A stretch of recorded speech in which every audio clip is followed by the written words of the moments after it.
Washington Commanders owner Josh Harris, and Washington, D.C. Mayor Muriel Bowser, Secretary Scott Turner, Secretary Doug Burgum, and I see Howard Lutnick is here too, Commerce, and some others that if I could see past the press, I'd name you, but I can't.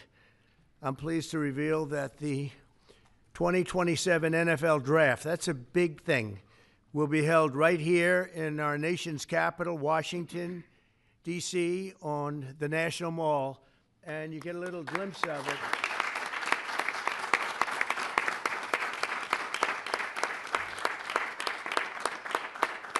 I was just saying to Roger, I don't think there's ever been anything like that. That's a good idea. In fact, maybe we could use it for other things also. I have an idea.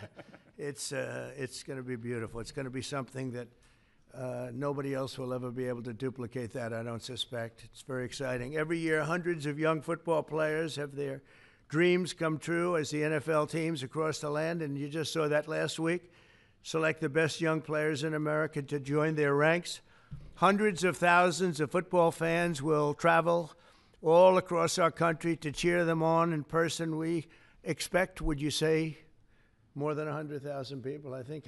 What is the capacity would you think it can hold? Because the mall can actually hold up to 1 million people if you go all the way back. What do you think? Over 3 days, we'll be over 1 million. Oh, yeah, you're going to be. Boosting local businesses and bringing jobs and tourism to the heart of our capital. The draft is a celebration of one of our country's most cherished cultural institutions and the annual highlights for football fans everywhere. Everyone in the world is going to be watching. We look forward to welcoming people from across the nation, from all over the world. Last month, the Washington Commanders and the D.C. government also announced a major deal to build a brand new 65,000-seat football arena at the site of the RFK Stadium in eastern Capitol Hill. And I don't think there's a better site anywhere in the world than that site. Incredibly exciting. You know, he's a friend of mine. He's a very successful guy. There's a reason for it. It's amazing. It sat there for years, and people were talking about stadiums in 25 different sites. I said, they're not talking about the best site. That's the best site there is. Bringing professional football back into the district from Maryland. And not only are these announcements great for the NFL, but they also advance the mission of making Washington, D.C. safe and clean and beautiful. And we're working very closely with the mayor, as you know, and we've made a lot of improvements in the last few months, and it's getting to look really strong. Crime is way down, and there's a good relationship we have going with Muriel. So I want to thank you very much. And would you like to say a few words? Thank you, Mr. President. The mayor, please. Thank you. Thank you. Well, I'm sorry. Well, greetings. I'm Muriel Bowser. I'm the mayor of the best city in the world and also the sports capital. And we are delighted to be here with the Washington Commanders, the NFL, and the president to talk about this very exciting announcement for Washington, D.C. We believe in investing in sports because they have helped us transform neighborhoods, and the NFL bringing this event to the nation's capital will help us fill hotel rooms, our restaurants, and Americans from all 50 states will come to their nation's capital and enjoy our beautiful city and museum. So we're just delighted to be here, and we want to thank everybody for all the hard work to get here. Thanks, Mayor. Thank you.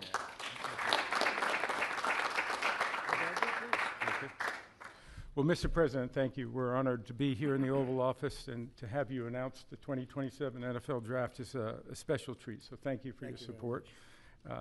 Also, thank you for your support in the Commanders' new stadium. We agree it's going to be a great site. We think it's going to be great for our fans here, and it's great to come back home. And so we're very excited about that. Josh is leading the way on our behalf, and the mayor, so we thank both of them for that. We also want to thank you because in the first term, you helped us get a Canadian trade deal, which we want to make sure we note again and make Canada sure you know. does not like me too much. They gave a great American company a lot of money that you deserved, frankly. So. Thank you. The draft has really become one of the great entertainment and sports events. Just a week ago in Green Bay, we had over 600,000 people attend. The year before in Detroit, we had close to 800,000. As the president remarked, we believe we'll be well over 1 million when we come here to DC in 2027. So we not only believe it's a great site, we believe it's consistent with what the president said, which is investing in our communities, investing specifically here in the nation's capital, one that I grew up here in Washington, D.C., and is particularly important. We think we can have a tremendous impact on this community, and it will not just be an event, it will be something that will show the world how far the nation's capital has come and where it's going. So we're very excited about that.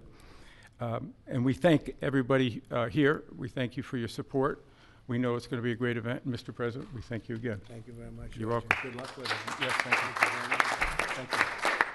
Mr. President, thank you very much. We wouldn't be here without you. Thank you for your leadership in terms of the stadium, and now, what a great day for Washington. I mean, to host the NFL draft in 2027 on the Mall, I believe we'll get over 1 million people, and it's going to be an amazing day, and it'll showcase what Washington's all about, but it'll also showcase what our country's all about. Washington is the gateway city to our country, and you know, it'll be an amazing day, and we can't wait to get started. And I couldn't have done it without my partners, Roger Goodell, thank you, and Mayor Muriel Bowser.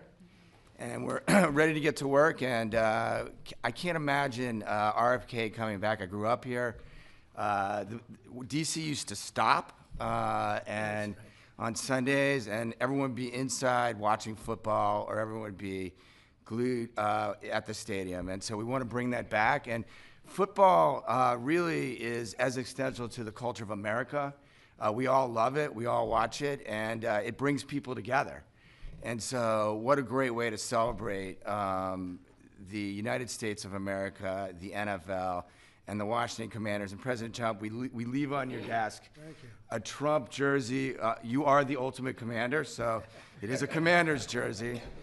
There's no bird on it, but you know, we appreciate you, and thank you for everything you've done, and look forward to the future. Thank you very much. Thank you. And I have to say that Josh had a very good draft a short while ago. You have a very good quarterback. You do. A great quarterback, I think. Yeah, great. Excited, Any questions, please, about the stadium or any of it? Yeah, please. Yes. Thank you very much. Yes, thank you so much. About the draft, and I would like to upcome an event that it was already mentioned here, the World Cup. Although United States, the passion here is football. For the World Cup next year, how do you envision, Mr. President, this event here in the United States? It'll be fantastic. I worked very hard to get the World Cup. It was, in fact, I think I have the trophy right here, right behind you. Don't have a picture taken with Roger and that trophy, by the way. But no, they brought it in. Johnny, who's a good guy, but he brought that in. That's the actual trophy. It's interesting that you asked that. And it's made at Tiffany's, and they're leaving it here until just before the actual World Cup. Then it goes to the champion. But that's very exciting. We have the Olympics. So we have both of them. I worked very hard in getting both, and I said, you know, I'm not going to be able to be there as president. And then a strange thing happened. And it turned out I became president not for the term that I was supposed to be. I became president where we have the Olympics and the World Cup, and we have something that maybe surpasses everything, the 250th anniversary of our country. So that's going to be great. That's going to be a very big event, a year-long event. So thank you for the question. Very nice question. Yeah, please. Yes. So you've often said you want U.S. to be bigger, better, and stronger. Currently, Russia is the biggest country in the world by landmass, followed by Canada and then China. So when you say that you want to annex Canada, is it so that it would be the biggest country in the world? No, I never even thought of it that way, although I am a real estate developer at heart. I've never heard that question. Yeah, please, go ahead. Mr. President, will you have to hire more security and police in order to accommodate the 1 million people coming in for the NFL draft? I think that there'll be something, and I know Roger will work it out, and Josh and all of us will work it out. It's such an honor to have that. I think it'll be great for everybody, great for our country. It'll be something very special. There's no scene like it. There's no site like it. My whole life was based on sites, locations, and as soon as I looked at that rendering, it's going to be beautiful. It's going to really be beautiful. You know, interestingly, I didn't know exactly where it's sat relative to the Capitol, but the stadium, if you go back, is right behind the Capitol, miles behind, but nevertheless visually right behind it. So it's going to be an architect's dream, whoever the architect is chosen, and the owner. It's going to be something special. I think it's going to be great for the area. Going to be, it will be top of the line. I know these people very well, and they only know about top of the line. And I would say that more will be put into the stadium than would be put into a identical stadium of a similar size. I think they're going to do a special, because of the importance of the location. I have no doubt they'll do a special job. Yeah, please. Can you explain a little bit about how you would implement tariffs on the film industry, kind of how that would work? Well, that's a different story, but our film industry has been decimated by other countries taking them out, and also by incompetence, like in Los Angeles. The governor is a grossly incompetent man. He's just allowed it to be taken away from, you know, Hollywood. Hollywood doesn't do very much of that business. They have the nice sign and everything's good, but they don't do very much. A lot of it's been taken to other countries, and a big proportion. And I'm actually going to meet with some because, you know, there's some advantages, I guess, and I'm not looking to hurt the industry. I want to help the industry. But they're given financing by other countries. They're given a lot of things, and the industry was decimated. If you look at how little is done in this country now, you know, you think we were the ones. We used to do 100, not long ago, 100%. Now we do almost like very little. It's shocking. Are you in that business too? Because he's in so many businesses. You could explain it, but it's not a good situation. So we're going to meet with the industry. I want to make sure they're happy with it because we're all about jobs. That's all what it's very important. It's a big industry, but it's an industry now that's, it's really left, it's abandoned the USA where it started. And we'll get it back. Yeah, please. Thanks, Mr. President. First, I just want to thank you for letting us in here. I'm with Zero Hedge, and the last administration banned us on social media, so we're really grateful to be in the White House. And this is not exactly sports related, but I've been dying to ask you this question for a long time, which is that 2.5 years ago, the Nord Stream pipeline blew up. Yeah. And despite what people like John Brennan and all the hawks said, you were one person who said Russia probably did not blow up its own pipeline. If you can believe, they said Russia blew it up, yeah. And so I'm wondering now that you're president, if you would consider launching a formal investigation into what happened there and who actually did blow it up. Well, probably if I asked certain people, I'd be able to tell you without having to waste a lot of money on an investigation. But I think a lot of people know who blew it up. But I was the one that blew it up originally because I wouldn't let it be built. And then when Biden got in, he allowed it to be built. And it's very interesting. But I think Russia, with the price of oil right now, oil's gone down, I think we're in a good position to settle. They want to settle. Ukraine wants to settle. If I weren't president, nobody would be settling. They're losing 5,000 people a day. Think of it. Here we talk about football. They're losing 5,000 people on average a week, mostly Russian soldiers and Ukrainian soldiers, 5,000 a week, not including people that are, killed as missiles go into areas that they shouldn't be. It's a very terrible thing, and I think we've come a long way, and it could be something will happen, but hopefully it will. As you know, President Putin just announced a 3-day ceasefire, which doesn't sound like much, but it's a lot if you knew where we started from, because they were not. We had a president that for 3 years didn't speak to Putin, and it all shouldn't have happened. This is a war that should have never happened, and you're going to be very disappointed when you find out the real number of people that were killed. It's far greater, many times greater, I believe, but far greater than the numbers that you're putting out. It's a very, very deadly, horrible war. Okay? Yes, ma'am. Thank you, Mr. President. Some Catholics were not so happy about the image of you looking like the Pope. Oh, I see. You mean they can't take a joke? You don't mean the Catholics. You mean the fake news media. Not the Catholics loved it. I had nothing to do with it. Somebody made up a picture of me dressed like the Pope, and they put it out on the internet. That's not me that did it. I have no idea where it came from. Maybe it was AI, but I know nothing about it. I just saw it last evening. Actually, my wife thought it was cute. She said, "Isn't that nice?" My question about Actually, I would not be able to be married, though. That would be a lot. I'd have to the best of my knowledge, popes aren't big on getting married, are they? Not that we know of. No. I think it's the fake news media that, they're fakers. My question, though, sir, was about the fact that it was put out on the White House account, even though it was AI generated, it was a joke, it was a meme. Does it at all diminish the substance of the official White House account to have it go out on that particular channel? Give me a break. It was just somebody did it in fun. It's fine. Have to have a little fun, don't you? Yeah, please, go ahead. Tell me about the program that's just been introduced to give undocumented immigrants living in the United States About me? $1,000 to self-deport. Can you just tell us a little bit? Oh, the more? new program, The new yeah. program. We have millions of people that have come into this country illegally through an administration that didn't know what they were doing. They didn't have a clue. And now we find out officially they didn't because the president was incompetent, but I could have told you that before.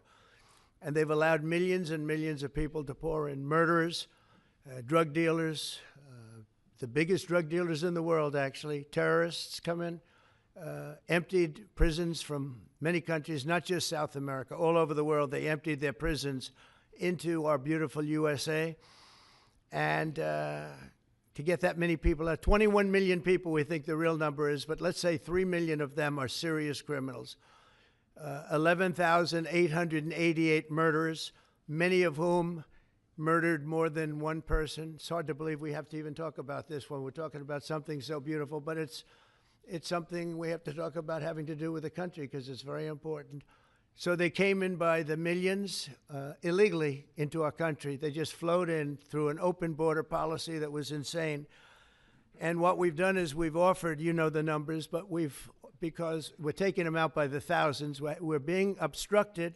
It's very unfair what's happening because the court system it's very unfair. We have to get them out fast. These are bad people. These are people that are killing, and they've already killed many people in this country. Illegal immigrants that came in illegally through an open border policy, which is insane. We talk about common sense. That's not common sense. And they came in from the Congo, all over Africa, all over Asia, all over South America, parts of Europe. They flowed in and just walked right into our country. We had no idea who they were. 21 million at least. That's probably a low number. You hear lower numbers than that. It's not. That's a low number. But many are really serious criminals and terrorists and people from jails. They emptied out jails. Venezuela, their crime is down 72% because they took all the criminals off the streets and the gangs and they dumped them into our country.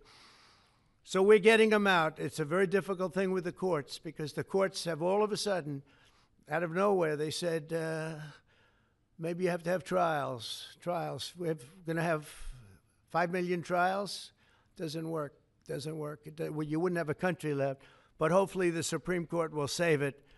But what they've done is a very, very serious thing. Past presidents took out hundreds of thousands of people when needed. You look at Eisenhower, you look at many of them, and they took people out and they didn't go through any of this. But what we thought we'd do is a self-deport, where we're going to pay each one a certain amount of money, and we're going to get them a beautiful flight back to where they came from, and they have a period of time. And if they make it, we're going to work with them so that maybe someday, with a little work, they can come back in if they're good people, if they're the kind of people that we want in our company, industrious people that could love our country. And if they're not, they won't. But it will give them a path to becoming, to coming back into the country. If they miss that limit, they're going to be taken out of our country. And they will never get a path to come back in. And it'll be a much tougher process. And it's called self-deportation. And by doing that, you're talking about so many millions of people. By doing that, we've taken out thousands of terrorists, drug lords. What we've done is amazing. And I'm sure Tom Homan and Kristi Noem have done an incredible job. They really have done an incredible job. But it's a hard job. So we're going to have a self-deportation where they deport themselves out of our country. and we'll work with them, and we're going to try, and if we think they're good, if they have, the people we want in our country, they're going to come back into our country. We'll give them a little easier route. But if they don't work, and if we take them out after the date, then they're never coming back, and that's the least of the problems that they're going to have. Yeah, please. What's your expectation for your meeting with the Canadian Prime Minister tomorrow? I don't know. He's coming to see me. I'm not sure what he wants to see me about, but I guess he wants to make a deal. Everybody does. They all want to make a deal because we have something that they all want. We have something that they all want. China wants to make a deal very badly. You see what's happening to China. China's being decimated, and I don't want that to happen. But they have to make a fair deal. We were losing hundreds of billions of dollars a year. We were losing think of it, on our trade policies with Biden. We're losing $5 billion a day. I think Josh, as a great businessman, would not let that happen too long, right? How many groups can lose $5 billion a day? If you lose $5 billion one day, that's the end of that company, right? You're fired. He says, you're fired. Get out of here. So we essentially did that, and we have it down to a very low number. We're doing really well, really well. Yeah. How did you decide to reopen Alcatraz? Can you walk us through that decision? Did I say what? To reopen Alcatraz, how will you use it? How did you come up with the idea? Well, I guess I was supposed to be a movie maker. We started with the movie making, and we'll end. I mean, it represents something very strong, very powerful in terms of law and order. Our country needs law and order. Alcatraz is, I would say, the ultimate, right? Alcatraz, Sing Sing and Alcatraz, the movies. But it's right now a museum, believe it or not. A lot of people go there. It housed the most violent criminals in the world, and nobody ever escaped. One person almost got there, but they, as you know the story, they found his clothing rather badly ripped up, and it was a lot of shark bites, a lot of problems. Nobody's ever escaped from Alcatraz, and just represented something strong having to do with law and order. We need law and order in this country, and so we're going to look at it. Some of the people up here are going to be working very hard on that, and we had a little conversation. I think it's going to be very interesting. We'll see if we can bring it back in large form, add a lot. But I think it represents something. Right now it's a big hulk that's sitting there rusting and rotting. You look at it, it's sort of, you saw that picture that was put out, it's sort of amazing. But it sort of represents something that's both horrible and beautiful and strong and miserable, weak. It's got a lot of qualities that are interesting, and I think they make a point.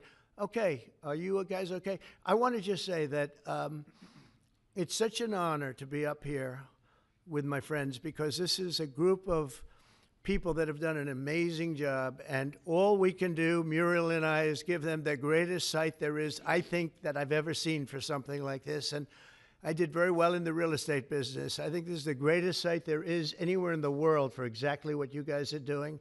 And we'll work with you. We've got a lot of work to do to get it going, but we'll work with you, and we'll try and make the dream come true.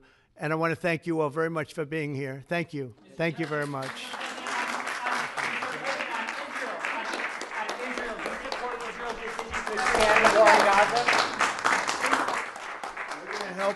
We're going to help the people of Gaza get some food. People are starving, and we're going to help them get some food. A lot of people are making it very, very bad. If you look, Hamas is making it impossible because they're taking everything that's brought in. But we're going to help the people of Gaza because they're being treated very badly by Hamas. Thank you very much. Thank you, President.